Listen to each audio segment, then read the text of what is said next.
Com a paz do Senhor Jesus. Amém, Jesus. Hoje nós vamos estar aprendendo aquilo que o Senhor passou para mim. É uma pequena porção para que os amados venham juntamente comigo aprender mais um pouquinho da palavra do Senhor. E o tema do estudo é a vontade de Deus. Eu gostaria que entregasse as folhinhas para os irmãos, por favor. A vontade de Deus, eu acho que ela é a maior das interrogações que o ser humano tem. Eu acho que todo mundo tem dentro de si o que é a vontade de Deus, ou o que é que o Senhor tem para a minha vida. A vontade de Deus é a mesma vontade que eu tenho? Eu acho que são questionamentos que nós temos. E quando vem esses questionamentos, nós temos que saber, nós temos que ter na ponta da língua qual é a vontade de Deus. Por quê? Porque nós servimos a Deus. Então, essa dúvida não pode fazer parte do nosso meio, do meio cristão, daquele que serve ao Senhor. Então, hoje nós vamos aprender sobre o que é essa vontade de Deus. Na folhinha que cada um vai estar recebendo, vai ter 3 tópicos. A vontade soberana, a vontade permissiva e a vontade diretiva. Irmãos, esses 3 tópicos é só para que fique mais claro para nós. Vocês não vão achar esses 3 tópicos na palavra de Deus. Não vai estar escrito lá, minha vontade soberana ou minha vontade diretiva. Isso é só um modo que nós vamos utilizar para que fique mais fácil a nossa compreensão. Amém? Amém. E eu gostaria de falar primeiramente sobre a vontade soberana. O que é a vontade soberana de Deus? O Senhor, Ele tem a sua própria vontade. E essa vontade, ela foi escrita na palavra de Deus. A vontade soberana de Deus é aquela parte que nós dizemos assim, Deus sabe todas as coisas. Isso eu acho que fica claro para qualquer um, que Deus sabe todas as coisas. Mas como que Deus sabe todas as coisas? Por um acaso, se eu tivesse tomado um outro caminho que eu considerasse que era melhor, o Senhor já sabia? E se eu tomei, será que eu tomei o destino errado na minha vida? O Senhor também já sabia? Eu tinha feito um desenho e eu acabei esquecendo, mas eu vou explicar da melhor forma possível. Vou usar minhas mãos como uma boa professora de criança, como uma boa pedagoga. Vou usar o que eu tenho. A vontade soberana de Deus é como se fosse essa vontade. Imagine uma árvore. O caule, a parte da árvore, o caule dela, até onde vai crescer os galhos, essa é a vontade de Deus. E cada um desses caminhos aqui são opções que você pode tomar. E o Senhor já conhece todas essas opções. Então vai estar nessa opção. Vamos usar o casamento, amém? Um caule sobre casamento. Aí aqui vai estar o Francisco, o Carlos, o Wellington, o José Nilton, o João Vitor.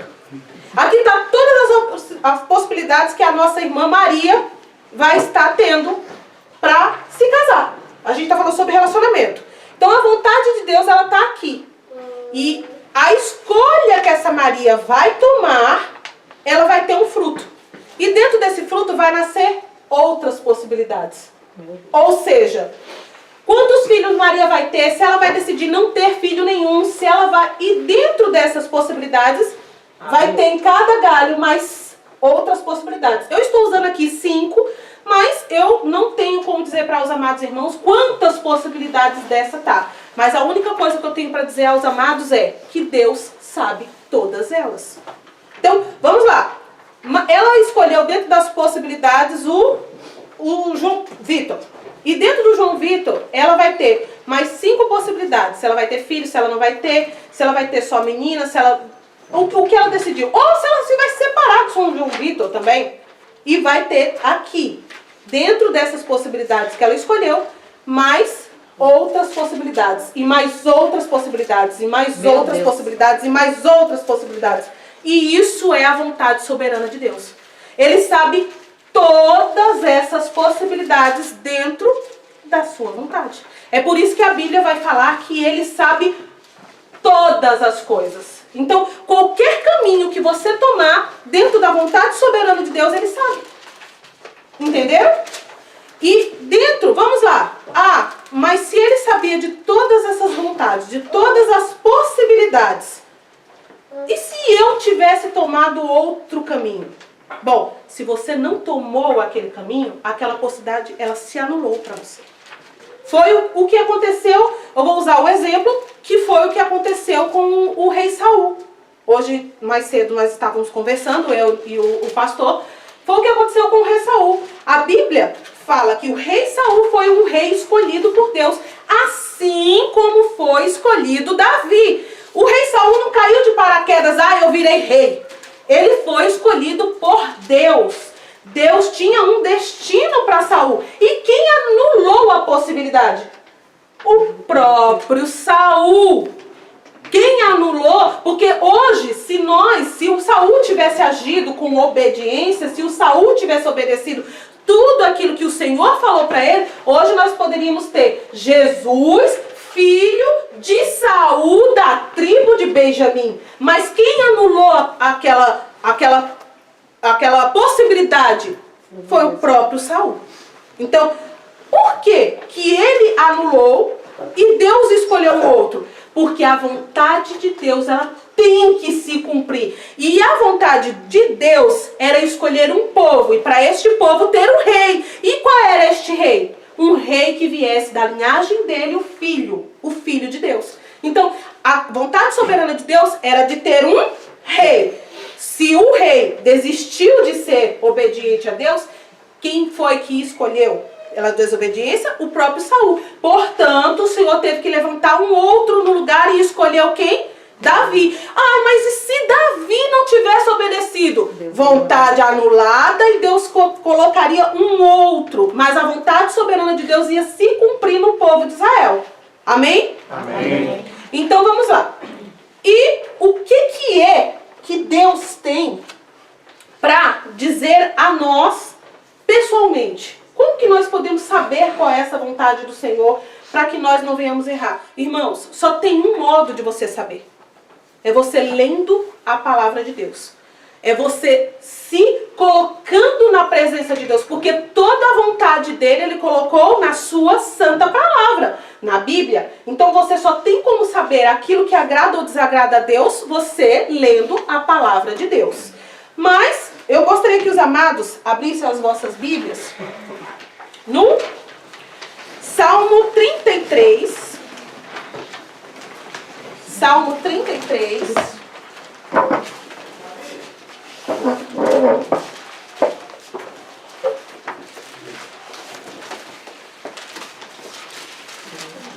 O verso 10.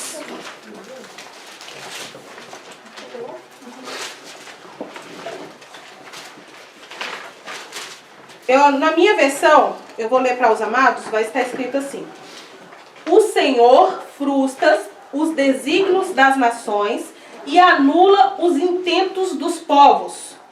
O conselho do Senhor dura para sempre, e os desígnios do seu coração por todas as gerações.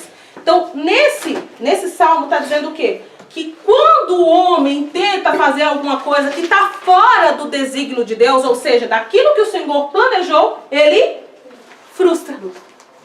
Ele acaba com aquele plano que você fez.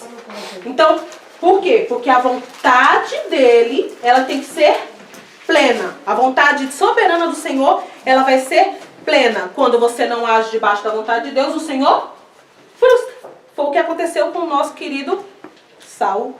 Foi frustrado, mesmo que ele tinha um plano, mesmo que ele queria, vamos dizer, tomar um atalho, o Senhor o frustrou, cancelou o que ele tinha.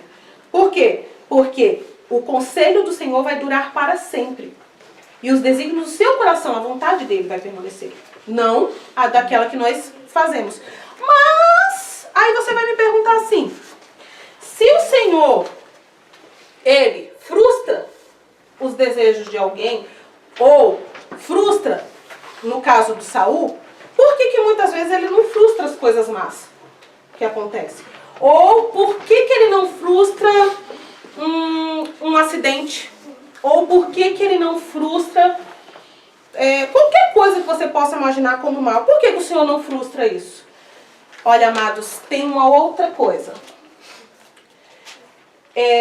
Tem uma expressão que o cristão gosta de usar, tipo assim, o inimigo é contra a minha vida. Amados, Deus, ele tem uma preocupação, sim, conosco, com o indivíduo, mas ele tem uma preocupação com o seu povo. Então, muitas coisas das vezes que acontecem, não é por conta daquela pessoa específica. Não é por conta do eu. É por conta de um todo.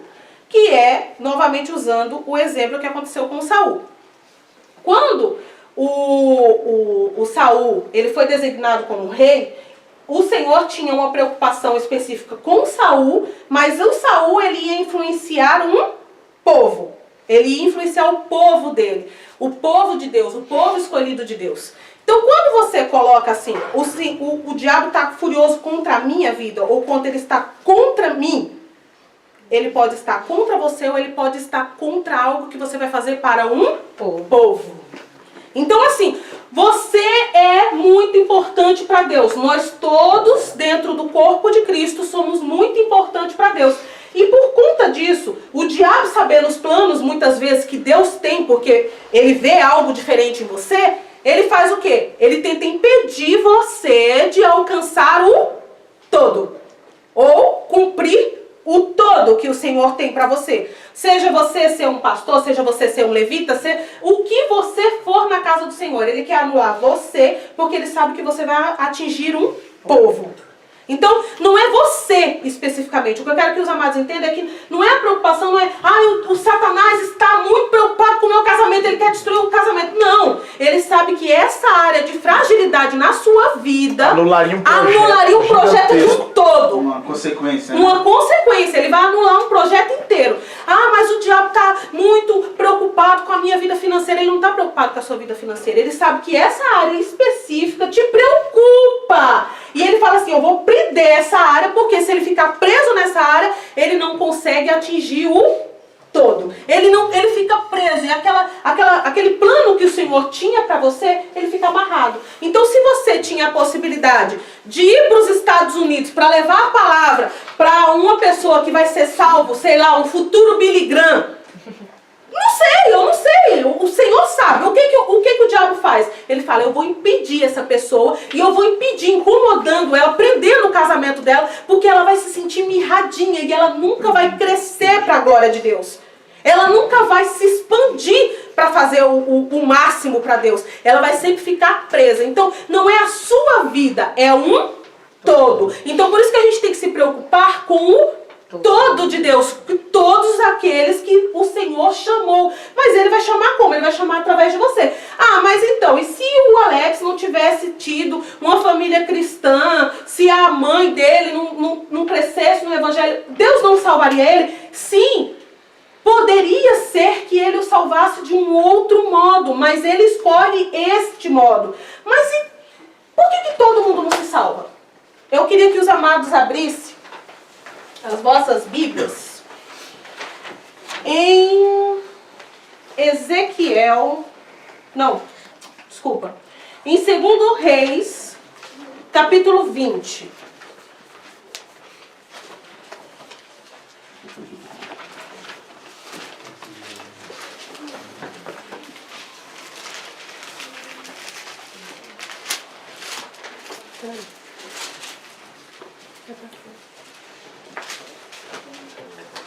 Logo vai estar escrito no capítulo, deixa eu ver aqui, de número 2.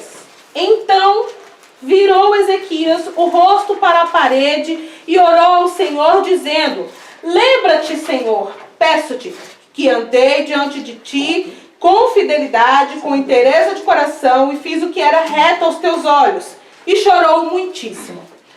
Nessa passagem vai estar falando sobre Ezequias, vai falar que ele orou, que ele chorou, que ele se quebrantou na presença do Senhor, e o Senhor lhe acrescentou mais 15 anos. Isso é glória, isso é uma coisa boa.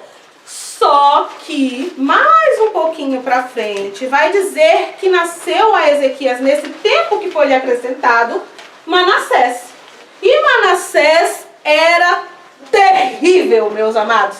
Ele era um filho terrível. Tudo que o pai dele fez de andar nos caminhos do Senhor, Manassés decidiu fazer tudo ao contrário. Manassés resolveu entrar em discordância com todos os projetos que Deus tinha para o seu povo. Manassés resolveu fazer os altares para Baal, fazer sacrifício do seu próprio filho. Manassés fez feitiçaria, mediunidade. Manassés acabou com o povo de Deus. No período dos 15 anos que foi acrescentado para Ezequias. Então vamos lá, eu já vou mandar a primeira logo. Deus, ele sabe de todas as coisas. Todas as coisas. E ele sabia que se acrescentasse os 15 anos na vida dele, nasceria esse rei que acabaria com o povo inteiro. Sabia? Mesmo assim, Ele Deus permitiu que isso acontecesse. Depois de Manassés ainda vai nascer Amon. Amon continuou fazendo um massacre em Israel e acabando com o resto do povo. Foi no reinado de Manassés que a Babilônia vem e acaba com tudo. Com tudo que era do povo de Deus. Então vamos lá. Se Deus sabia de todas as coisas, por que Deus permitiu mais os 15 anos na vida de Ezequias para nascer Manassés, para destruir o resto do povo? Alguém sabe? Solta. Não? Segue pelo livre-arbítrio que ele pediu, que foi a permissiva, e Deus lembrou de fato que ele foi, mesmo assim ele acrescentou porque ele pediu. Ele pediu.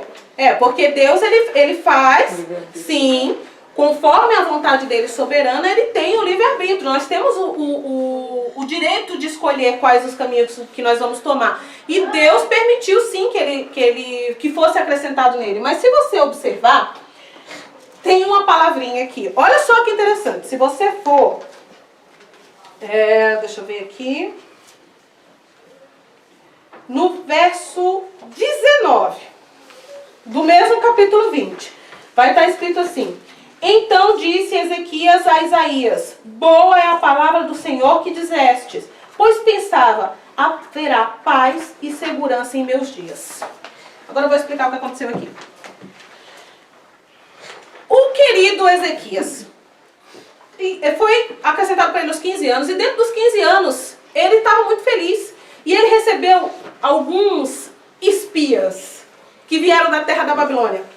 E Ezequias abriu a casa dele, mostrou tudo que tinha, mostrou todos os ouros, os tesouros que tinha na casa do Senhor, mostrou tudo, tudo. E aí o profeta Isaías foi até ele e falou assim: o Senhor veio a mim para te perguntar, o que foi que tu mostraste para aqueles homens? E aí ele falou assim: eu mostrei tudo. Tudo, não lhe escondi nada. E aí Isaías fala isso. Que por conta dele ter mostrado tudo, aquele povo viria e roubaria tudo para casa deles. Que eram os futuros babilônios. Então foi a consequência do ato que ele fez que gerou esse resultado? Não. Ezequias, quando ele falou essa palavra, boa é esta palavra, dentro dele, ele só se importava com ele mesmo. Olha o problema. Ezequias, ele se preocupava com ele. Ele falou: o meu reinado não vai acontecer nada? Boa é esta palavra. Porque ele pensava, no meu reinado vai haver paz. Mas e o futuro? Na minha casa vai ter paz. Nossa, eu estou de boa. Foi isso que Ezequias falou. Ele não se preocupava com o futuro. Quem era o futuro? O Manassés. Manassés começa a reinar com 12 anos e se tornou um rei que era semelhante na maldade a Acabe. Só que Acabe estava em Samaria. E o queridinho Manassés, ele estava onde? Em Judá. Fazendo identicamente o que Acabe fez. Poxa, ele era uma pessoa que pensava o quê? Nele. Ele não se preocupou no futuro. Mas aí, mesmo assim, eu não respondi a pergunta. Por que Deus deixou ele nascer? Uma coisa é, o Senhor, ele não nos tem como uma marionete. Você não foi colocado no mundo para ser um robô. Deus não falou assim: olha, vai nascer somente aqueles que me adorarem. Essa resposta a gente pode ter para Hitler. Essa resposta a gente pode ter para Saddam Hussein, para inúmeros que mataram muitas pessoas. Deus não permite que nasça somente os bons. Por quê? Porque o Senhor não duela com o próprio caráter. Deus não duela. O caráter de Deus é: você vem para mim por amor. Fim. Você só vem a Deus por amor. Então o Senhor, ele não vai duelar com você. Se ele falou que você tem livre escolha, você tem livre escolha. Se você vai amar ao Senhor e vai querer ao Senhor, isso é você com Deus. Ele deixou a porta aberta. Você entra se você quiser. Você é que decide amar ao Senhor. Não é o Senhor que vai impor. Se o Senhor falasse para o seu povo que somente nasceria aqueles que ele amasse, Deus não era Deus, Deus era um tirano. Porque ele estava falando assim, olha, todo aquele que não me amar, eu vou tirar da terra. E não é assim. Tem um tempo determinado para que isso aconteça. Enquanto isso, você ainda tem o livre escolha de querer o Senhor ou não. Então, esse é o livre-arbítrio. Esse realmente é o livre-arbítrio. Você que escolhe. Mas a vontade soberana de Deus, ela permanece. Ela permanece. Você que decidiu. Então, vamos lá. É aquela árvore que você fez um cancelamento. É você que cancelou. Não foi o Senhor. A vontade dele para você, no entanto, que ele fala em Tiago, que a vontade do Senhor é que todos fossem salvos. Todos. Ele queria que todos fossem. Mas por que eles não são? Porque eles não querem. É ele, é você, é a pessoa que escolhe não ser salva. Não é que a possibilidade foi anulada ou que Deus não colocou a vontade soberana sobre aquela pessoa. Não, a vontade do Senhor é boa, perfeita e agradável. Para quem? Para mim. Para mim, porque o Senhor, ele não depende de mim. O Senhor, ele não depende de mim para ser Deus. Sou eu que dependo dele para existir. E quem escolhe sou eu. Então, a vontade do Senhor é boa, perfeita e agradável para quem? Para mim. Quem escolhe cancelá-la? Eu. Somos nós mesmos. Então, vamos lá. Agora, vamos para Jó 42 e o capítulo... Não, Jó, capítulo 42 e o verso 2. Que é o que está no livrinho de vocês aí. Na folhinha de vocês.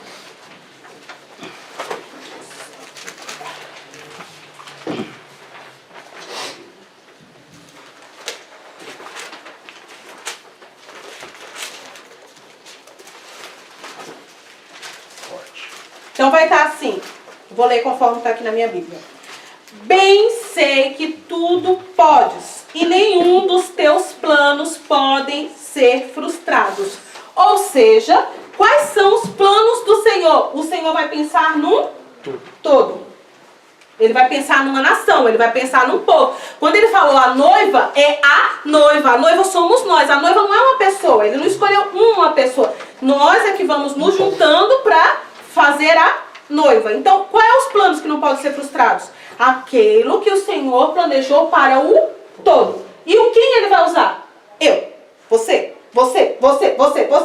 para atingir o objetivo dele. Então, quando ele fala, os meus planos não podem ser frustrados, é o plano que ele planejou para um todo. Mas se você cancelar esse plano na sua vida, foi cancelado na sua vida. Você não foi cancelado um todo. Aí Deus levanta outro. Levanta outro, exatamente. Você cancelou. Ah, mas então o Alex não vai ser salvo porque você não pregou para o Alex? Ele vai levantar ele. Então o Alex vai ser salvo? Vai. Mas o Alex vai ser salvo porque você cancelou ou porque ele foi? Não. Porque se ele também não decidisse abrir a boca dele, o Senhor levantaria um outro. No entanto, que a palavra do Senhor vai falar que todos, em Romanos 2, se eu não me engano, vai estar escrito que a possibilidade que Deus ele se mostra para todos. Não tem um que vai chegar lá e falar assim, ai, mas eu não tive oportunidade de conhecer a Deus. Isso não existe. Todos vão ter conhecimento de Deus. Ah, mas e se eu não preguei? E se é um índio lá? Ele vai ter o conhecimento, porque o Senhor, ele tem os seus modos de falar com a pessoa. O Senhor tem os modos de conhecer. No entanto que, segundo a psicologia, ele vai falar que a gente tem essa falta, essa necessidade de preenchimento. E quando você não a preenche com uma religião, que é o que eles vão falar, ela é preenchida com material, vamos dizer, ou você gosta muito de carro, ou você gosta muito de ouro, ou você gosta muito de trabalho, ou você gosta, assim, de morrer do seu marido, ou de morrer da sua mulher. Ou comer demais. Ou você quer comer demais, ou comer de menos, mas você sempre foca e preenche com algo. Por quê? Intrinsecamente nós nascemos. Eu queria fazer uma pergunta para os amados. Alguém aqui sabe me dizer como é que nasce um ateu? Como nasce um ateu? Tem alguma frustração na vida? Quase, a Deus? quase isso. Água. Como que nasce um ateu? Como que um ateu, segundo a psicologia, como é que é um ateu? O que acontece? Gente, eu achei algo interessantíssimo sobre isso. Por quê? Segundo a psicologia, que eu não sou psicóloga, eu sou curiosa. Eu sou uma curiosa. Segundo a psicologia, vai falar que a maioria, unânime na verdade, vai estar dito que eles se tornam ateus porque não tem pai. A maioria deles. Aí você fala assim, todos vão ser porque não tem pai? Não. Não é isso. Mas a ausência da paternidade faz com que ele não entenda o sentido de Deus na vida dele. Porque dentro da família, Deus constituiu pai, mãe e o filho. Dentro dessa constituição, o pai representa Deus, a mãe representa a fé e é introduzido dentro do filho. Meu Deus. Então, olha como é importante. Então, o que o Satanás está fazendo hoje? Destruindo tudo quanto é família, anulando a paternidade para destruir uma geração que será a geração futura. Então, assim, como que nasce um ateu? Primeiramente é essa, a ausência da paternidade. Quando ele não tem uma escolha de uma representação masculina na sua vida, ele automaticamente já não tem mais aquela conexão com Deus. Ele já perdeu aquilo, já isolou. No entanto que os ateus, ele fala que ele não crê em Deus. E quando você o questiona, é exatamente, ele não sabe explicar. Ele fala, eu não creio porque eu não creio. Mas ele não quer porque ele não crê, porque ele não teve a imagem paterna. E a falta de fé. Principalmente, quando uma pessoa, ela tem a mãe, e vamos dizer que a mãe seja espírita. A pessoa, ela tem uma facilidade imensa de crer, sabe o quê? No sobrenatural. Ela sente vulto, ela vê tudo, ela crê em tudo, ela acredita em tudo, porque a mãe dela falou que aquilo era Fica toda verdade. mística, tudo é místico. É tudo mística, ela acredita nos Essa luz apagou, meu Deus, é o sinal. É tudo pra ela é o quê? Espiritual. Espiritual. Então, assim, é difícil. Então, por isso que eu tô falando. A mãe, ela tem essa parte que é introduzida, é a fé. É você quem ora, que mostra pro seu filho que é orar, é você que vai introduzir para ele. A mãe, você que vai introduzir. E o pai? O pai é aquele que vai ensinar a obedecer. É o pai que ensina a obediência. Por isso que hoje em dia nós temos um déficit dentro da família de a criança saber obedecer. Porque o pai passa muito tempo longe de casa. Isso é segundo a psicologia. E eu acho que é bem bíblico. Eu acredito que psicólogos e essas pessoas que estudam, e eu falo isso por convicção, porque quando eu comecei a fazer a faculdade, eu falei, nossa, eles estão aqui falando, uou, aí descobri a América. Mas a Bíblia já dizia. E eu fico assim, nossa, eu já sabia disso. Fala outra coisa. Então, assim, a psicologia só vem dizer que a estrutura familiar de Deus, porque a família vem de Deus, ela era correta desde o início. E quando você tira ou anula uma das pessoas que estão ali, você acaba desestruturando a família. Então, hoje a gente tem uma população de, vamos dizer, dos milênios desestruturada, porque o pai ele foi ausente, porque ele resolveu sair de casa, ou a mãe também não esteve presente dentro de casa, porque ela teve que substituir a imagem paterna. Então é por isso que nós, como cristãos, temos que restaurar essa união, esta família e mostrar que é essa estrutura realmente, porque você tem um ser humano socioconstrutivista. Ou seja, ele se constrói conforme ele vai vendo na sociedade. Qual é a base dele? A família. Família.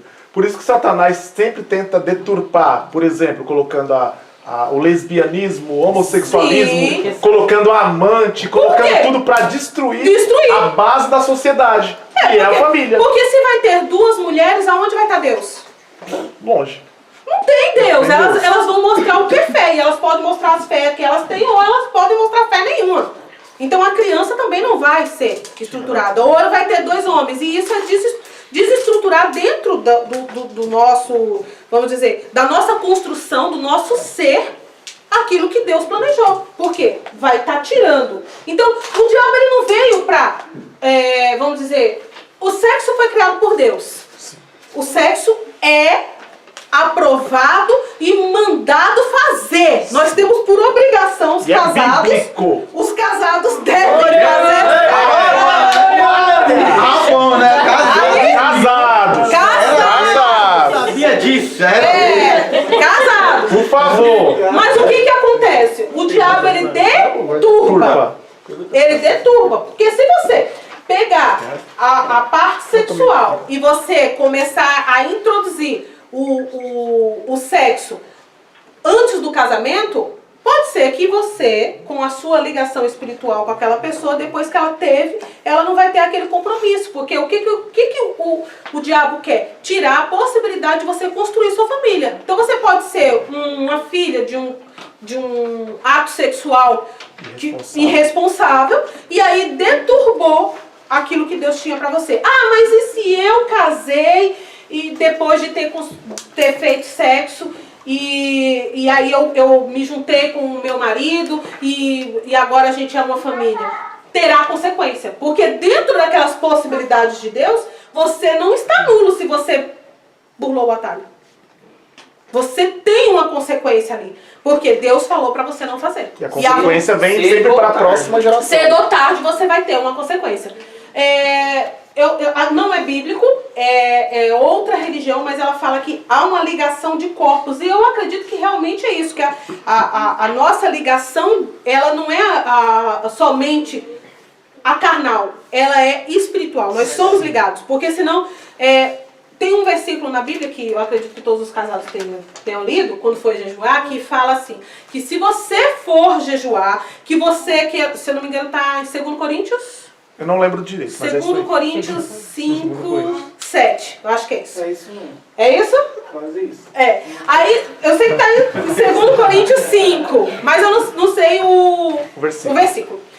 Vai estar escrito que se você for jejuar, que você deve conversar com o seu cônjuge. Consentimento mútuo. Com consentimento mútuo, se ele aceitar, aí sim você pode... Se não, Se ele falar, não, eu quero namorar, você não jejua. E aí... É isso, você pensou alto, mas é isso. Então, aí vamos... Porque senão as suas orações... Vou parar a live, gente. Porque senão as suas orações não chegarão ao céu. Então, olha só, tem uma importância, vamos dizer, essa energia que você vai trocar com o seu esposo, ela tem que estar em sintonia com Deus. Tem outra referência também que diz, se o casal tiver brigado e você for orar, a oração também não sobe. É a mesma coisa. Não sobe, há um impedimento. Então, assim, nós somos um só corpo e nós vamos ter, eu e o meu marido, que está em sintonia para falar com Deus. Se nós cortamos entre eu e ele, a sintonia está cortada lá em cima também. Ou seja, vamos lá. Forte. Se é isso que a Bíblia diz, então o contrário disso é o quê? Se você fez uma sintonia gato, aí, se você fez uma sintonia gato, ou seja, fez um ato sexual irresponsável, fora do casamento, ela é gato, e aí você cortou também a sua sintonia com Deus, porque ela também é gato. Eita! Certo? Então, vamos voltar. A gente entrou nessa pauta e fugiu. Deixa Deus te usar. E fugiu. Fala Então vamos lá. Irmãos, o que a gente tem que entender? A Bíblia, ela tem ordens, mas ela tem mandamentos. E esses mandamentos é para os nossos bem. É para o nosso bem. É para que os nossos caminhos permaneçam para lá.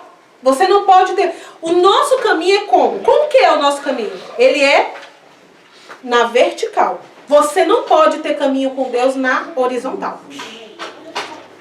Ou seja, se a sua preocupação é só terrestre, você cortou o teu caminho lá. Se o seu olhar é só na terra, ou seja, por um momento eu vou me preocupar em ter uma relação sexual, ou eu vou pegar aqui, vou trabalhar nesse serviço aqui porque eu vou ganhar mais. Mas é um serviço onde você tem que mentir, é um serviço onde você tem que passar propina pro seu patrão, é um serviço onde você tem que saber que tem umas latas de tinta roubada e você tem que passar o canetão e fingir que não viu. Essa sua preocupação, ela é o quê?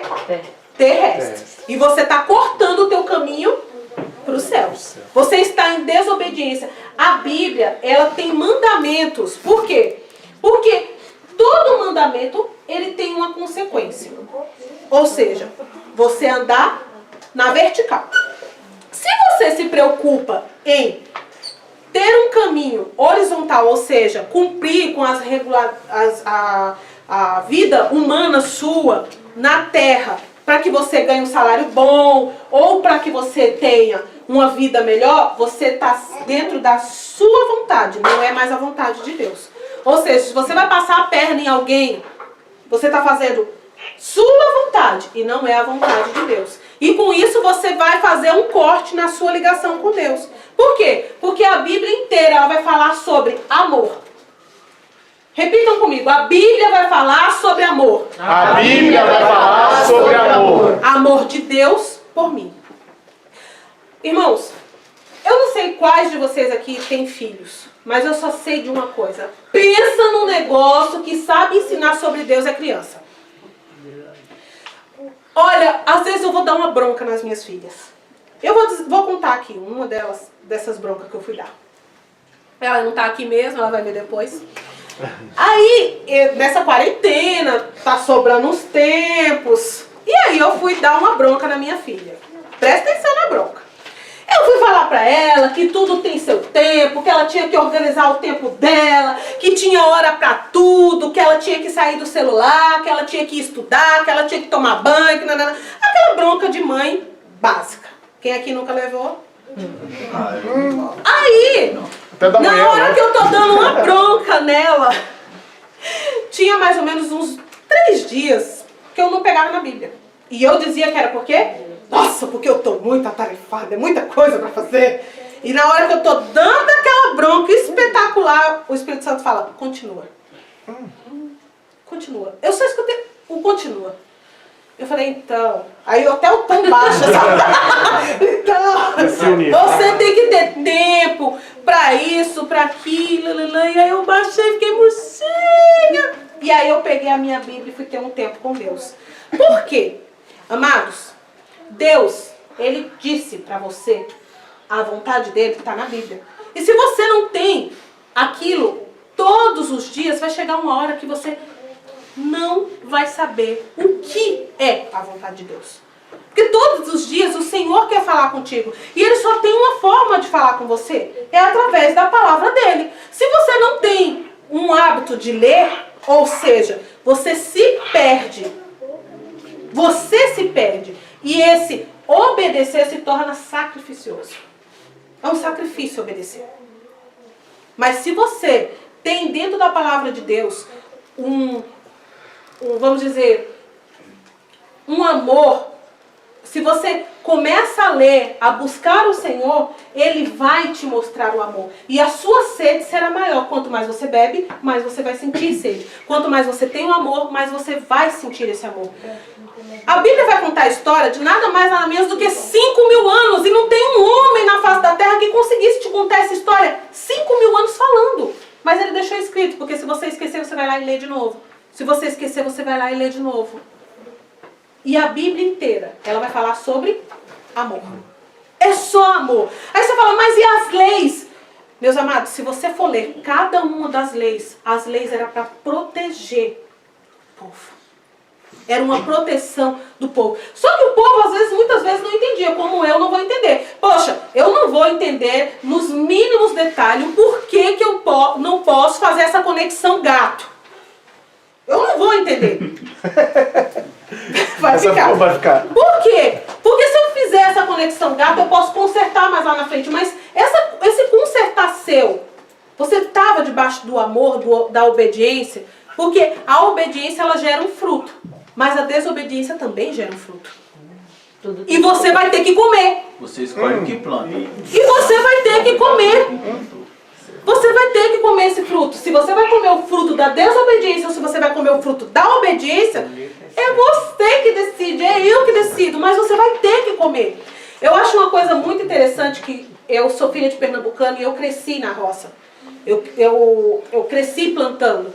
E uma das coisas que eu acho interessantíssima é que quando a Bíblia fala que nós devemos plantar e que esse plantio, ele é livre, né? O plantio você pode escolher o que você planta, mas você vai ter que colher esse fruto.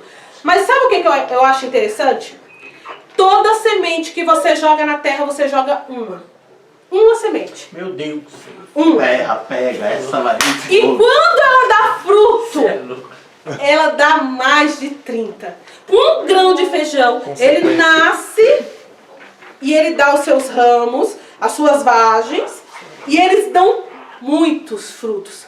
E um detalhe, quando a gente ia plantar, meu pai pegava o feijão e falava, esse feijão, ele é de terceira, ou seja, ele era da terceira colheita, não serve para plantar. Ele pegava o segundo e falava, esse é de segundo, ele não vai dar um fruto bom. E ele pegava de primeira, ele falava, esse daqui é de primeira. Ele sabia, na hora que ele escolhia nos sacos, qual era o que tinha sido colhido na primeira, ou seja, os frutos daquele feijão ficou maduro. Ele ia, colhia e colocava no saco. Aí depois dava a segunda saca. Ele ia lá e colhia e colocava no saco. Nunca podia se plantar o feijão de terceira. Por quê? Ele era um feijão mirrado. E sabe o que acontecia quando você plantava o feijão mirrado? Dava uma colheita de feijão mirrado. Ele dava um fruto ruim. Ele saía frutos podres e muitas vezes tortos. Porque ele era feijão de terceira saca. Quando você plantava de segunda, ele também fazia isso. Mas quando você plantava de primeira, meus amigos, aí era feijão. Aí era feijão, porque ele era feijão de primeira. Então, nós não podemos ter dentro da vontade de Deus a terceira saca. Porque quando Deus diz não, é não. E às vezes a gente quer ouvir o sim. A gente quer ouvir o sim, a gente quer ouvir, a gente tem que falar assim, ai, mas eu comi o de primeira, eu comi o de segunda e agora eu quero plantar o de terceira. Sabe o que você vai ter? Um fruto torto, um fruto defeituoso, uma coisa que vai te dar trabalho, você vai ter mais trabalho, você vai insistir naquilo para dar certo. Por quê? Porque você não teve a obediência. Então, eu acredito que quando Deus fala a respeito de usar a natureza, usar as coisas que nós temos no nosso dia a dia, para usar como ilustração, era exatamente isso que ele queria dizer.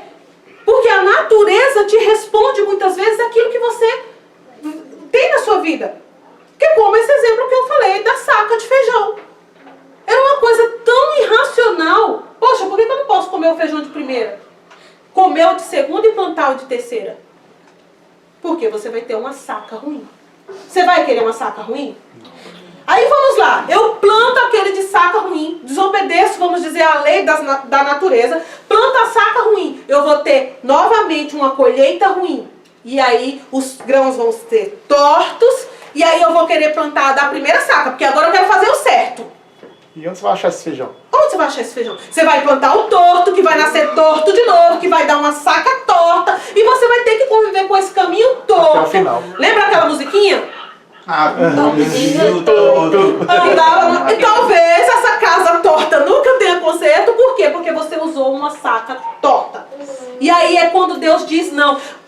Os nãos de Deus são sim. O amanhã. Os nãos de Deus são sim. Ele diz não pra você hoje, pra ele dizer sim amanhã. Ele fala pra você, não faça isso.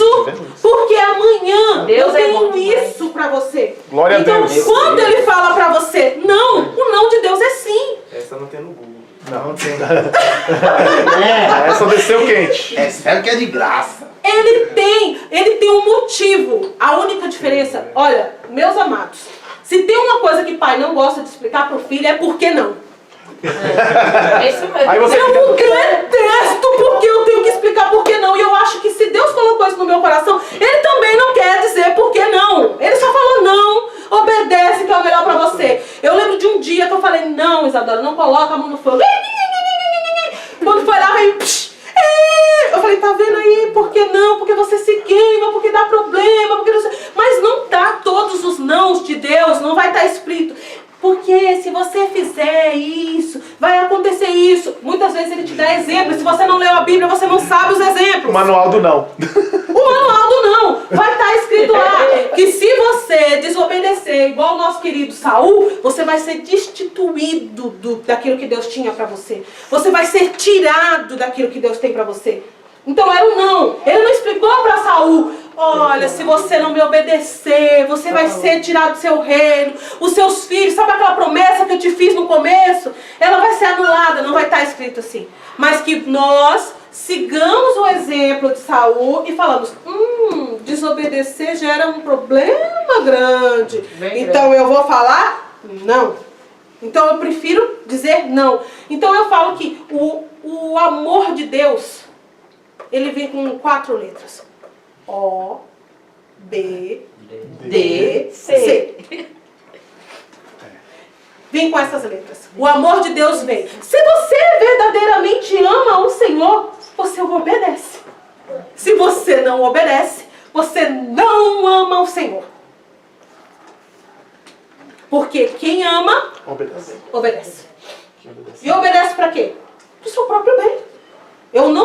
Deus não vai te dizer por que você não pode botar a mão no fogo. Mas se você colocar, você vai sentir as consequências. E se você sentir as consequências, a sua saca de colheita pode ser muito ruim. E você vai colher ela por muito e Um muito exemplo, Adão e Eva. tempo. Olha o que está acontecendo com a gente até hoje. Por causa de uma saca ruim. Uma saca de terceira. Não come do fruto. E ele não explicou o porquê que não poderia comer do fruto. Aí comeu, hein? Mas ele deixou. E a consequência foi o quê? A consequência foi todos nós hoje pagarmos por um erro dos nossos pais. Ah, mas aí você vai questionar, mas Deus, a culpa foi de Adão e Eva. Eu nasci depois deles e se eu tivesse no lugar deles, eu jamais teria feito isso. Eu vou dar um exemplo pra Comia você. até a árvore junto. Era só fruta. Vamos lá. Eu sou filha de um pai rico. Certo? Eu sou filha... Olha lá o exemplo, gente. Não é verdade, não. Vai pedir um... Aí, eu sou filha de um pai rico. Meu pai tem muitas terras, meu pai tem muitas heranças, muito carro. E quando meu pai morrer, o que eu vou ganhar? Herança. Certo? E vai ficar tudo comigo. Mas, e se meu pai é pobre? Deixar a dívida. E ela é minha? Herança. Então por que você quer a herança boa e você não quer a herança Meu ruim? Deus, aí é forte. É herança. É herança. É o teu pai. E ele te deixou e você vai ficar com ela. Seja ela boa ou seja ela ruim. Se Adão e Eva tivessem feito a escolha certa, você queria a herança. Você queria viver para sempre. Então por que agora que eles fizeram a escolha ruim, você fala, não, eu não tenho nada a ver com isso. Não fui eu que fiz a dívida. Não, ela é sua herança. Ela vai ficar com você e você vai ter que pagá-la. Só que aí, o preço desse prejuízo ficou alto. Que vem um monte de coisa na cabeça. Ficou alto. Ficou um preço alto. Ele ficou um preço, a Bíblia chama de impagável. Impagável. Não tinha preço. Era impagável. O próprio Deus fez, vamos dizer, um ajuste. E mandou o seu representante para dizer assim, sabe aquela dívida que você tinha comigo? Eu provei um que pode pagá-la por você. Veio outra. Pagá-la por você. Então, mas acontece que se você quiser ter essa paga, ou seja, essa dívida quitada, você tem que ir lá conversar com ele. Você tem que ir lá aceitar esse pagamento. Se você não aceitou, a sua herança é sua. Então vamos lá. Herança ruim, não fui lá pegar, vamos dizer, meu acordo de paz. Eu não fui lá pegar a minha quitação de dívida. Eu ainda estou devendo. E eu vou ter que pagar. Qual é o pagamento? Ir para o inferno. Por quê? Porque é herança, você tem ela e você deve ela para Deus. Você não deve para o diabo. O diabo só é alguém que, vamos dizer, é um representante da dívida. E ele vem aqui, tipo, é a cartinha do SPC que vem te mostrar todos. É o telefone que não para de tocar. Você não pagou, exatamente. Você não pagou e você não tá pago. E aí você morre devendo. E aí eu venho buscar teus filhos. Meu Deus. Eu venho buscar teus filhos. Porque se você não andou nos caminhos do Senhor e você não apresentou os caminhos do Senhor para o teu filho, a dívida também passou para o teu filho. Para você buscar a quitação de dívida, você tem que ir aonde? Jesus. Jesus. E você ensinar o teu filho a fazer a mesma coisa. Porque nós temos uma dívida com Deus. E se você não for fazer o seu ajuste de contas com Jesus e quitar, porque ele diz, tá pago. Tá pago. Tá pago. Mas tem que ir lá buscar a promissória. Você tem que buscar o comprovante. Eita, Se você não for buscar o comprovante, você morre devendo, o seu filho morre devendo, e Deus não fez nenhum de nós para sermos enviados para o inferno. Então todo mundo é funcionário de Deus. Todo mundo é funcionário. Nós somos funcionário, filho, depende da posição que você quiser. Se você quiser ser o filho pródigo, ou se você quiser ser o filho que ficou, isso aí é um critério seu. Mas todos nós trabalhamos para o reino. Todos nós trabalhamos para o reino. E aí fica, se eu fui buscar a minha promissória, e agora eu sei que existe uma dívida, né? Eu sei que existe uma dívida, e essa dívida está paga lá na cruz, eu sei que eu vou para o céu. Eu não vou avisar para aqueles que eu amo? Eita Deus. Ou eu vou ser egoísta o suficiente para salvar só a mim? Se você, Fernando, soubesse que a dívida estava paga, e que você tem essa promissória, que você foi buscá-la, e você soubesse que eu estou indo para o inferno, você tem uma convivência comigo, muito pouquinho, a gente mal se conhece, mas você saberia, era só você dar uma dica. Ó, vai lá buscar que tá pago. Você faria ou não? Sim. Então por que você não prega? Ixi, pegou. Então por que você não prega? Deu aleluia, some. Acabou glória. Cadê o aleluia dessa hora? Então assim, aí é que funciona. Você sabe da promissória, você sabe que ela tá paga, e se você não avisa para os outros vão pro inferno. E quem é o egoísta? Nossa. Somos nós. Então é aí que vai estar a diferença daqueles que servem a Deus e daqueles que não servem a Deus. Porque aquele que serve a Deus, ele vai ter preocupado. Ele vai estar preocupado com ela, eu vou estar preocupado com ela, eu vou estar preocupado com ele, eu vou estar preocupado com um todo. Porque eu preciso, novamente, voltando lá, eu preciso salvar o reino para Deus. Eu sou o representante dele. Jesus me deu a dica, minha filha, vai e prega o evangelho. Avisa que está pago.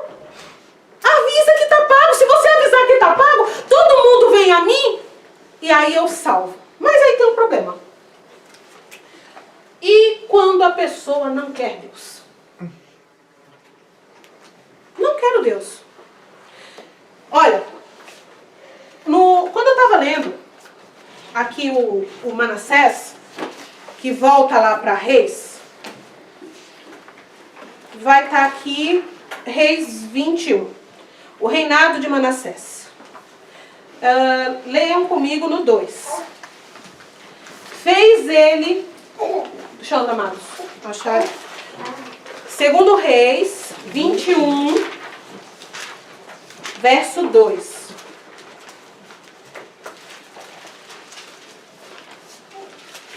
Vai estar escrito assim: fez ele o que era mal perante o Senhor, segundo as abominações dos gentios, que o Senhor expulsara de suas possessões, de diante dos filhos de Israel.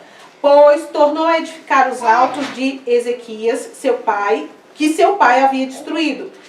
Levantou altares a Baal e fez um poste ídolo, como o que fizera Acabe, rei de Israel, e prostrou-se diante de todo o exército do céu e o serviu. Aí no 6 vai estar escrito assim: e queimou a seu filho como sacrifício. Adivinhava pelas nuvens, era agoureiro, e tratava com médios e feiticeiro. Prosseguiu em fazer o que era mal perante o Senhor, para o provocar A ira. a ira. Ele era doido. Esse era Que despertei doido. Pinel. Muito doido. Por quê? Ele sabia tudo o que tinha sido feito. Tudo que o Senhor havia feito. E ele decidiu. Eu não quero. Eu não quero. Então vamos lá. Deus tinha os seus profetas, Deus tinha as suas pessoas que avisavam, mas ele não quis. Ele falou: eu vou provocar a ira. De quem? De Deus. Então foi a opção dele. Eu não quero servir. E aí é o que fica. Procure viver na vontade de Deus e não na permissão de Deus. Por quê? Deus não matou, amados. Deus não o tirou da terra. Deus permitiu que ele fizesse isso. Ele sacrificou o filho dele. Ele vivia fazendo premonições. Vivia envolvido com todos aqueles que estavam ali somente para fazer o que era mal aos olhos do Senhor. Ele decidiu desagradar a Deus. E Deus permitiu que ele vivesse. Porque Deus não o tirou. Deus permitiu. Mas viver debaixo da permissão de Deus é ruim. Muito ruim. O que acontece? Sabe o que eu acho interessante?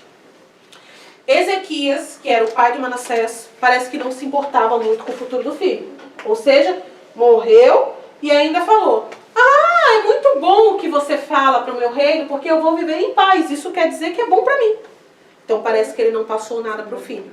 E o filho não vai passar nada para o próximo filho, que vai ser Amon. Amon era tão ou quão ruim quanto o pai dele. Era uma geração que teve problema. Era uma geração que deu. Feijões ruins. Eram os feijões ruins, era a saca ruim, que ninguém fez nada. Começo, aí, ó, fudeu. Mas aí é que tá. Viver debaixo da permissão é tão bom quanto viver debaixo da vontade? Não.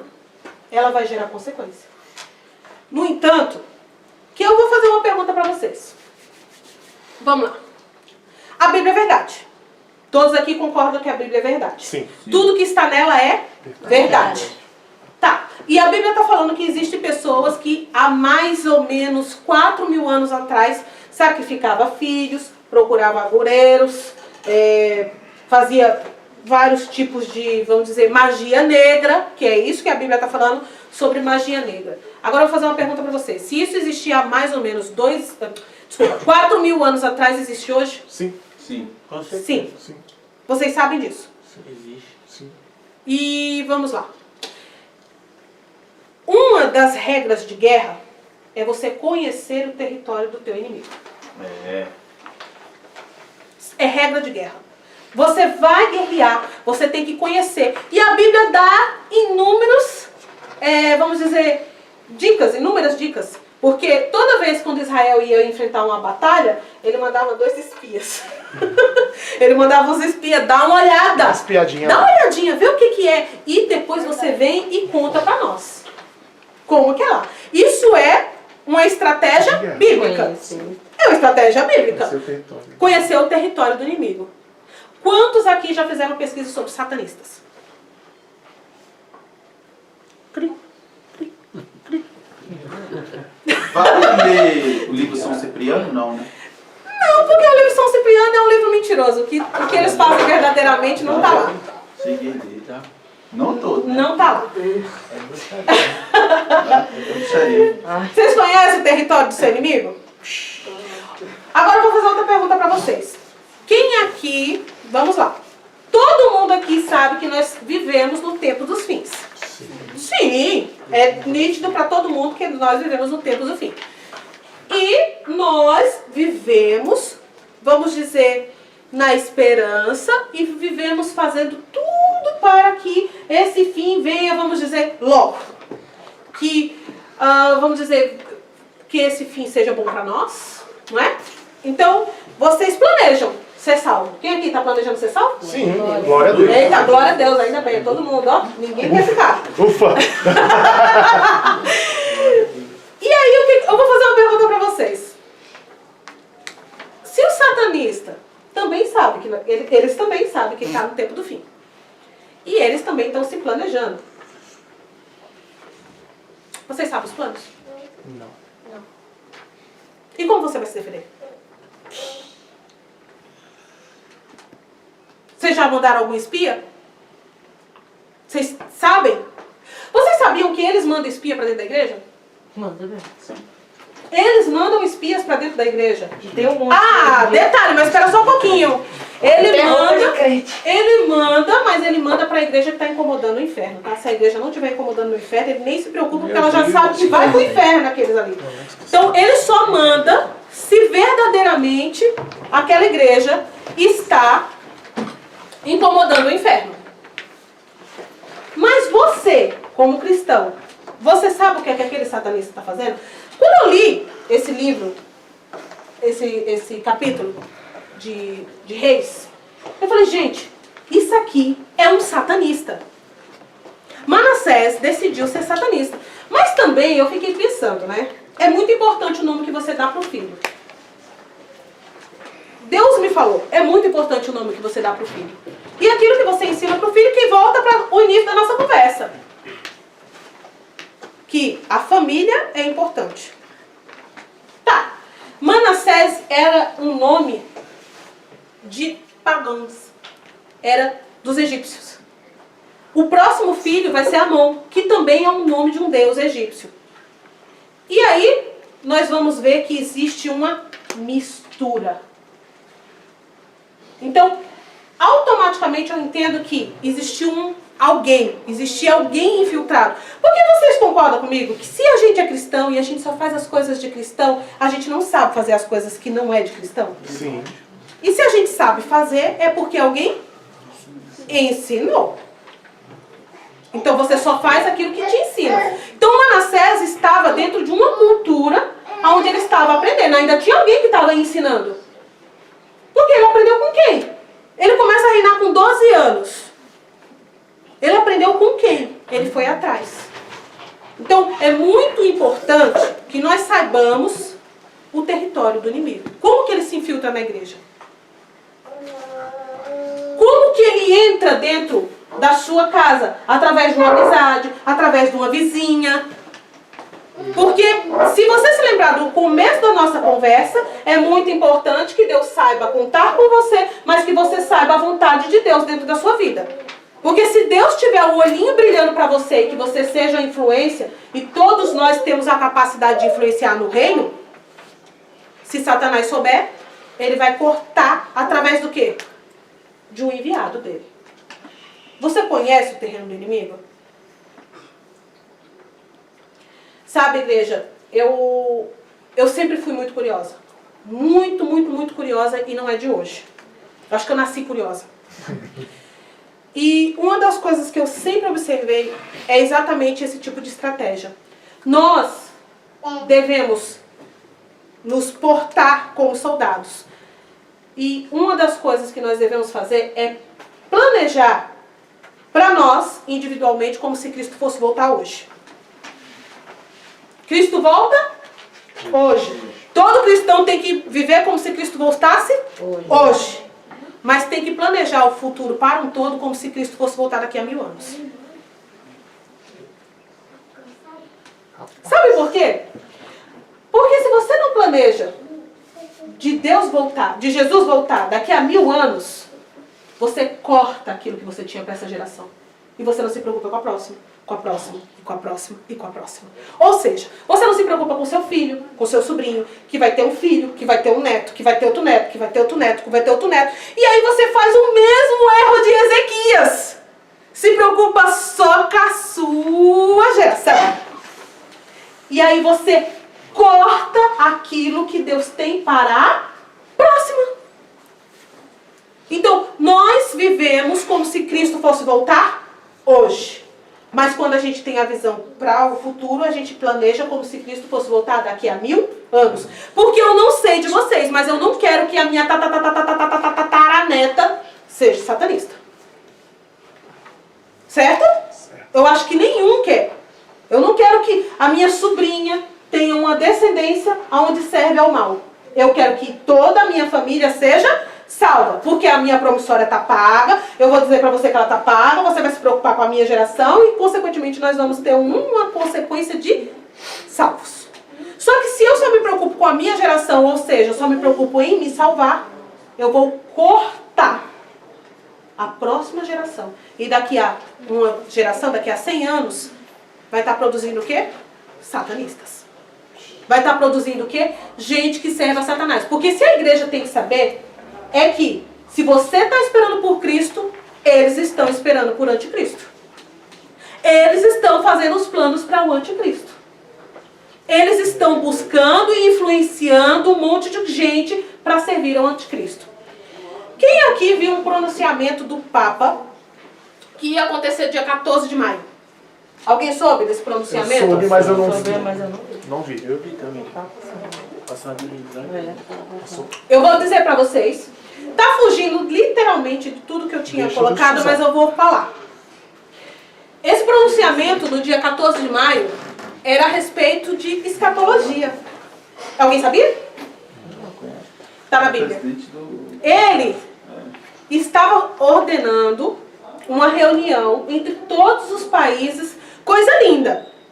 Coisa linda, só que não. Para que todos os países se reunissem para haver o ecumenismo. Era esse o motivo da reunião dele. Ah, a preparação para o anticristo. Era a preparação do anticristo. Ecumenismo. Era o ecumenismo. E deixa eu falar uma coisa pra vocês. Deixa eu falar uma coisa pra vocês. Se vocês acham que aquela reunião ela foi uma coisa atípica, que ele programou, sei lá, um dia da... Lógico que não. Não. Sabe por quê? Eu tô fazendo pedagogia. E ano passado, meus irmãos, quem me conhece sabe que eu entrei em choque. Quase que eu chutei tudo. Tudo. Eu entrei em choque, eu quase morri. Por quê? Eles estão planejando dentro das escolas que as professoras falem para as crianças sobre ecumenismo. Sobre você respeitar a religião do próximo, sobre você aceitar a religião do próximo e sobre todo mundo viver debaixo de uma alegria. A Bíblia vai dizer assim, que há caminhos que para os homens parecem bons. Mas na verdade eles são é morte. É morte. Então, essa reuniãozinha era algo que estava planejado lá longe. E aí o Papa soltou que essa reunião ia acontecer. Mas era algo que já estava planejado muito antes, porque eu sabia dessa reunião, porque eu estava estudando sobre ela. E não tinha nada a ver com o Papa. Era algo que estava na escola. Quando foi esses dias, eu estou lá olhando algumas coisas lá a respeito sobre essa reunião que ia ter. Adivinha o que era? Sobre as criancinhas. As criancinhas, elas têm que crescer respeitando a religião do seu próximo. Olha que lindo, Papa. As criancinhas. Por que o Satanás está preocupado com as criancinhas? É a geração futura. É a geração futura. Se ele destruir aqui na raiz, se ele botar veneno no caule, já era, apodreceu a árvore não dá fruto, acabou. Se ele introduzir dentro da cabeça do teu filho, aí vamos lá.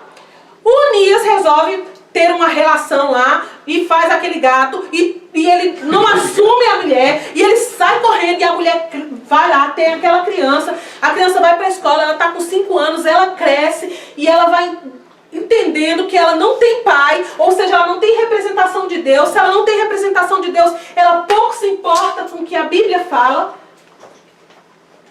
E aí ela cresce. E aí ela descobre que a mãe dela era frequentadora de outros tipos de religião. E aí ela cresce o quê? Torta.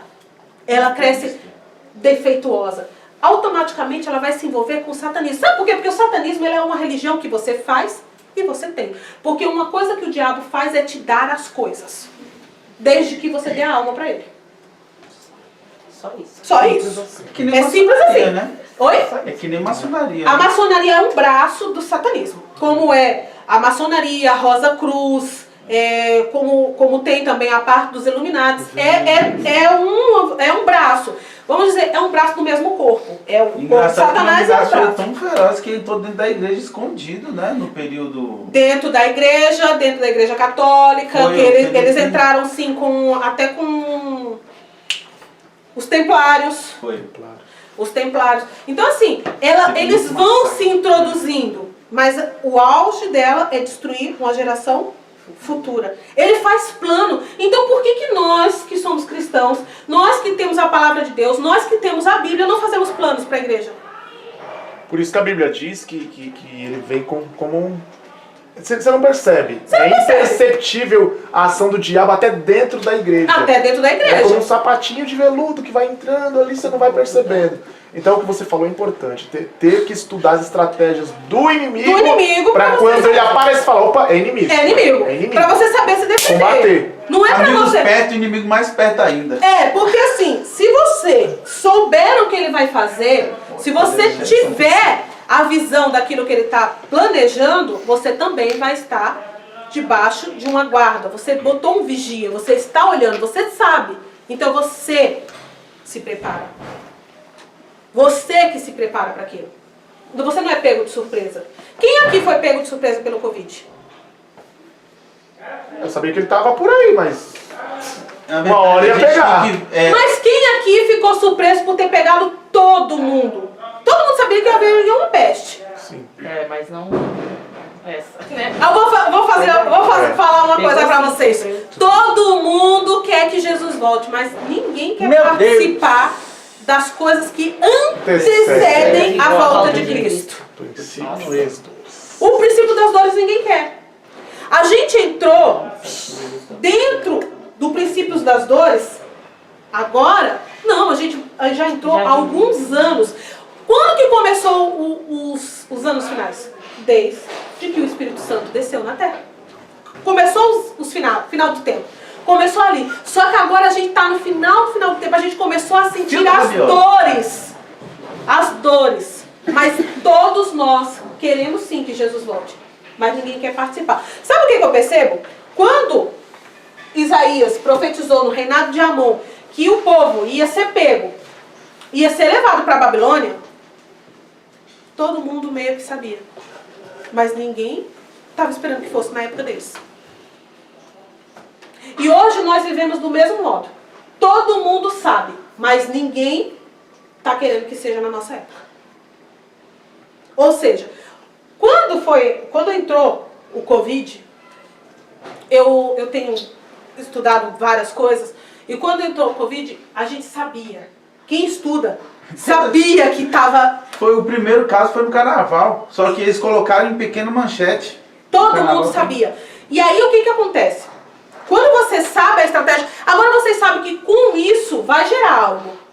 Quem aqui sabe o que é que vai gerar agora? Veio a doença, todo mundo fica dentro de casa, todo mundo está preso, quebra a economia, fome, começa a ter mais morte, começa as pessoas a passar fome. E vai aparecer um cara milagroso que vai resolver tudo. Quem é? Anticristo. O anticristo. Manuel Macron. É o anticristo. E aí quando ele vir e aparecer, aqueles que não sabem que a dívida está paga, vai falar o quê? Eles só vivem por aqui. Eles só vivem pela horizontal, eles não vivem pela vertical. Eles não vivem para Deus, eles não vivem na Bíblia. Por que eles vão falar? Não, que vocês ficam falando de anticristo, esse cara é um santo. É o Messias. Esse cara é o Messias, vocês estão falando de anticristo? É verdade. Sabe o que é isso que está acontecendo? Sabe o que é o Covid? Permissão de Deus. Eu não digo para vocês que foi Deus que mandou, mas foi Deus que permitiu, porque foi uma estratégia de Satanás. Quem aqui viu que todos os, vamos dizer, todos os pesquisadores estão dizendo que ele foi um vírus produzido? Todo mundo. Todo mundo está falando, foi um vírus produzido. Mas foi produzido para quê? para que eu e você ficasse em casa, para que eu e você não viesse para a igreja, para que eu e você parasse de trabalhar, para que eu e você quebrasse na economia, para que a gente começasse a passar fome, para que eu e você levasse uma chipada para comprar comida, para o governo te dar uma comidinha. Quer uma comidinha? Montex. Tu quer uma comidinha? Põe um chipinho. Montex. E o chip é antigo. O chip é antigo. Só que você já sabia que eles estão produzindo 3 modos de introdução? Sim, se eu não me engano, que eu estudei na matéria na faculdade é testa, braço, agora o outro eu não sei. Ó. Na verdade, eles estão produzindo o nanochip, que é o que vai entrar somente introduzido na pele. Também. Eles estão produzindo um outro que é através da via sanguínea, que ele, depois que ele é injetado você não consegue mais tirar. E eles estão produzindo um outro que é através só de uma simples tatuagem que você vai colar no corpo. E que lá na China já está com um QR Code autorizando a pessoa a ir para a rua. Tem um brasileiro que agora ele acessa a casa com isso, usando. Sim, não, tem alguns casos que eles já estão usando. Mas sabe o que é isso? É somente para programar a sua mente para que você aceite quando ela chegar. E por que Deus está fazendo isso? Oh, meus amados, ele já falou que ia acontecer, ele só não falou que era ele que ia fazer. Deus falou em Apocalipse que era ele que ia fazer? Não. Quem aqui leu em Apocalipse que era ele que ia fazer? Não, ele não falou em Apocalipse que era ele que ia fazer. E quem é que está fazendo? Os satanistas. É simples de entender. Então isso é o que? Permissão. Isso não é a vontade de Deus, mas Deus permitiu. E por que Deus permitiu? Porque essas pessoas não quiseram o Senhor. Como Manassés não quis o Senhor.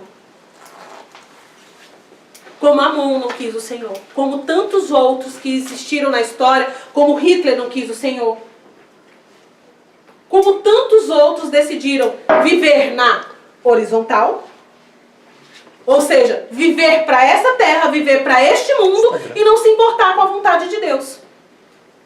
Então, é permissão, não é a vontade de Deus. Não viva na permissão. Viva debaixo da vontade de Deus. E qual é a vontade de Deus?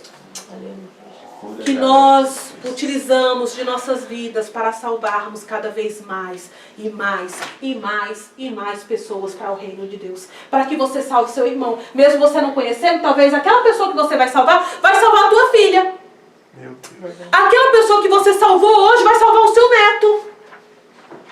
Através dela, o Senhor vai utilizar para salvar uma geração que está 3 vezes à frente sua. 3 vezes após você já morreu. E aquele que você salvou hoje vai estar salvando lá na frente. É por isso que você tem que se preocupar com o todo de Deus. Um ato de amor que cria uma corrente sem fim. É uma corrente sem fim. Por quê? Porque Satanás não dorme, ele não está dormindo, ele está fazendo de tudo para que, do mesmo modo que nós hoje esperamos a Cristo, eles estão esperando o anticristo. E detalhe, a gente tem a convicção de que nós que somos igreja vamos estar fora. Mas a Bíblia dá várias vezes outros testemunhos que são uma curva que fala assim, epa, mas espera aí, aqui virou, parece que não é. Então, nem aqueles que estudam a Bíblia, que têm plena convicção, podem bater o martelo. Eu já vi teólogo falando, gente, eu tenho a convicção que nós que somos igreja vamos subir. Vamos subir. E eu quero ter essa convicção para mim também. Mas ele fala, mas se nós não subirmos, tem um nós. Tem um talvez. Tem uma dúvida. Porque o Senhor não disse, ei, igreja, você vai subir. A gente deduz. Através da palavra, através de estudo. E se não formos, você está preparado? E se não formos, você está preparado? Vocês já pararam para imaginar? Você já leu a Bíblia e em algum versículo você falou, será? Será? Aqui está meio dizendo que não é. E aí já entra nos Nos pré-tribulacionistas, nos no pós-tribulacionista. você... Será que eu vou passar? Mas eu só tribulação? tenho um questionamento para fazer para vocês. E se todos aqueles que disseram que nós somos pré-tribulacionistas, ou seja, a igreja vai ser tirada e vai ser arrebatada antes, e se eles estiverem errados? Você está pronto? Para passar pela grande tribulação. Pela grande tribulação? E não negar Cristo. Para dar sua vida? Para dar sua vida, você está pronto? Então você tem que viver como o quê? voltasse amanhã, mas os seus planos têm que ser como se ele voltasse daqui a 1000 anos. Seus planos para o mundo é como se ele voltasse daqui a 1000 anos. Você tem que salvar a sua tataraneta, ou não? Você quer saber que uma geração ficou para trás porque você não fez sua parte?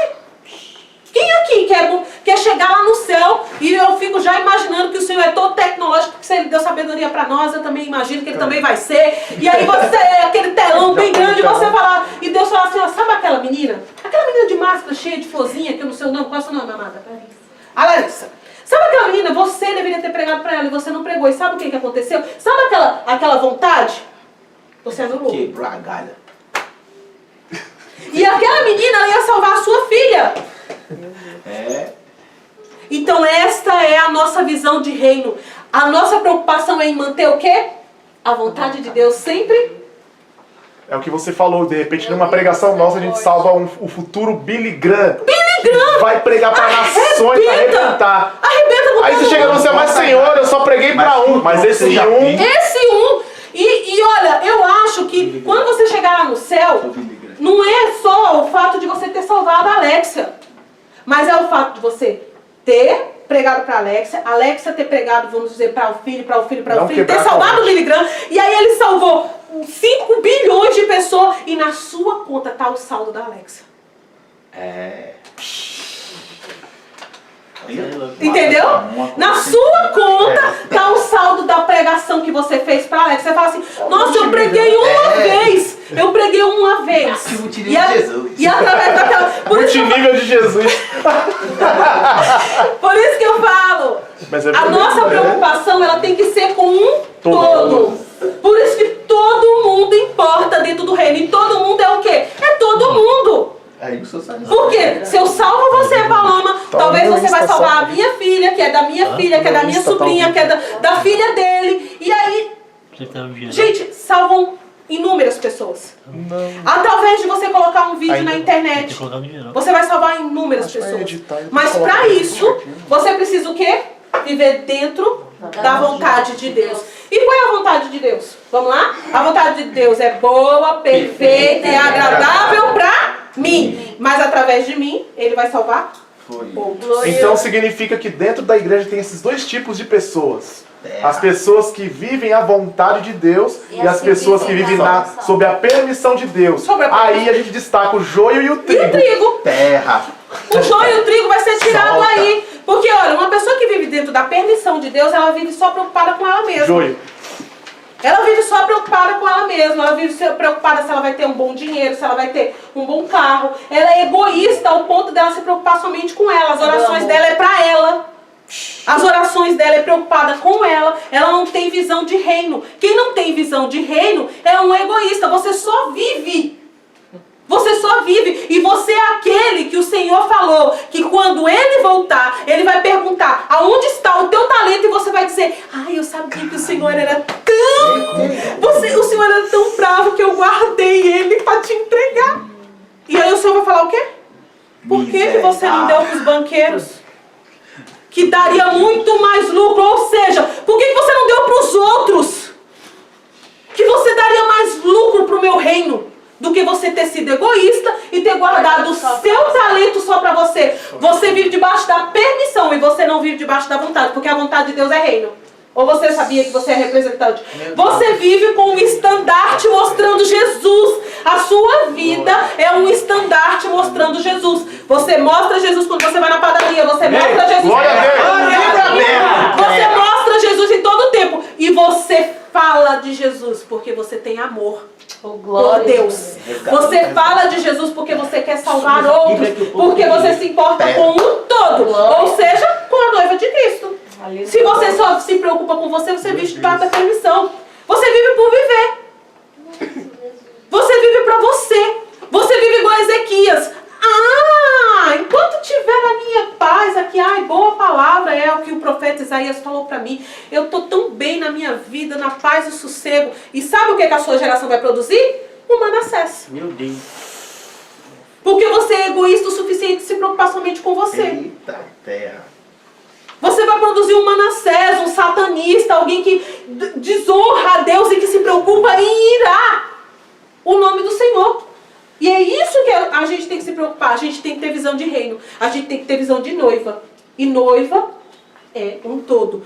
A gente tem que se preocupar como Davi. Eu vou guerrear para o Senhor, eu não me preocupo, eu venho em nome do Senhor. Quando ele derrubou o gigante, ele falou, eu venho em nome do Senhor. Ele era o quê? Representante. Intermediário. Eu represento. Eu venho com o meu estandarte, ou seja, é aquela vara enorme. Aquela vara enorme, onde tem uma bandeira, e ele fala, eu sou a sua bandeira. Você vem com a bandeira escrito Jeová, Yahvé. Eu represento a Deus, e eu venho mostrando a Deus enquanto eu caminho e marcho na terra. Essa é a tua representação. Yahvé. Você representa a Deus. E a sua preocupação tem que ser o quê? Eu me preocupo com o reino. Eu não me preocupo só comigo. Se você é um egoísta para dizer, eu vivo minha vida em paz, em segurança, e boas palavras do profeta para mim, é que eu vou ter uma vida boa, não se preocupe. Talvez a sua próxima geração seja uma Manassés. Meu Deus. Talvez a sua próxima geração seja um Amon. Porque você é egoísta, você vive debaixo da permissão, você vive para você. E se você vive para você, você é egoísta. Sua vida é a base do egoísmo, não é a base do amor. Então você está fora da vontade de Deus, porque a Bíblia fala que Deus é amor. Amor por quem? Pelas vidas. Pelas vidas. Vamos lá. Quanto tempo nós temos ainda? Que eu nem sei que tempo tem aí. Bom, já são 9h10. Que horas acaba? Se você quiser continuar na próxima quarta-feira, você Olha, total nós ainda liberdade. temos. Nós ainda temos. 10 né? Vontade permissiva e a vontade diretiva. Tá? Hoje foi só sobre a vontade soberana de Deus. Eu falei que ia durar 3/4, ela não acreditou. A vontade soberana de Deus, então, amados, fica essa. Deus é amor. Amor é obedecer. E obedecer é ser o estandarte de Cristo na terra. Se preocupe com um todo. Se preocupe com todos. Porque se você é um representante de Cristo, você tem amor pelas vidas. Oh, glória. Se você é um representante de Cristo, verdadeiramente você tem amor pelas vidas. Caso contrário, você é somente um egoísta. Meu Deus, glória a Deus. Glória a Deus. Sua geração